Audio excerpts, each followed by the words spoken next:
মাতৃহৃদয়ের পক্ষপাতিত্ব নাই, বাক্যটি কোন রচনার অন্তর্গত? অর্ধাঙ্গী। আকাশে তোলা বাগধারাটি বোঝাই। অতিরিক্ত প্রশংসা করা। বিশহরীর দোহাই বুঝি বা আর খাটে না, বিলাসী গল্পে এই উপলব্ধিকার। ন্যাডার। রত্ন, রতন হওয়ার ধ্বনিসূত্র স্বরভক্তি।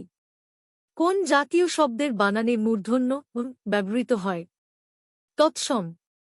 মাগন ঠাকুরের বিখ্যাত কাব্য কোনটি? চন্দ্রাবতী। উৎপত্তি অনুসারে বাংলা ভাষার শব্দসমূহ কয় প্রকারা? 5 প্রকার। হরপ্রসাদ শাস্ত্রী পুঁথি সংগ্রহের জন্য গিয়েছেন তিব্বত, নেপাল। বাবুর্চি কোন ভাষার শব্দ? তুর্কি। চৈতন্যদেবের জীবনীভিত্তিক প্রথম কাহিনীকাব্য কে রচনা করেন? বৃন্দাবন দাস। রবীন্দ্রনাথ ঠাকুর রচিত সর্বশেষ ছোটগল্প ল্যাবরেটরি। ঈশ্বরচন্দ্র বিদ্যাসাগরের জন্ম কোথায়? বীরসিংহ গ্রাম, মেদিনীপুর 1820।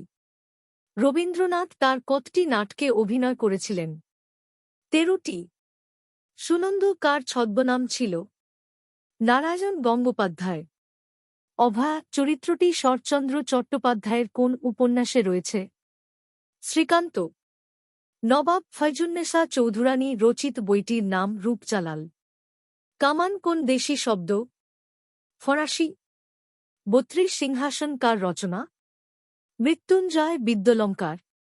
হুমায়ুন আহমেদের জন্মস্থান নেত্রকোনা। বাংলার 1943 সালের দুর্ভিক্ষের ওপর ছবি এঁকে বিখ্যাত হন কোন শিল্পী? Zainul Abedin. Follow the Facebook page and subscribe the channel to get more educational videos. Thank you.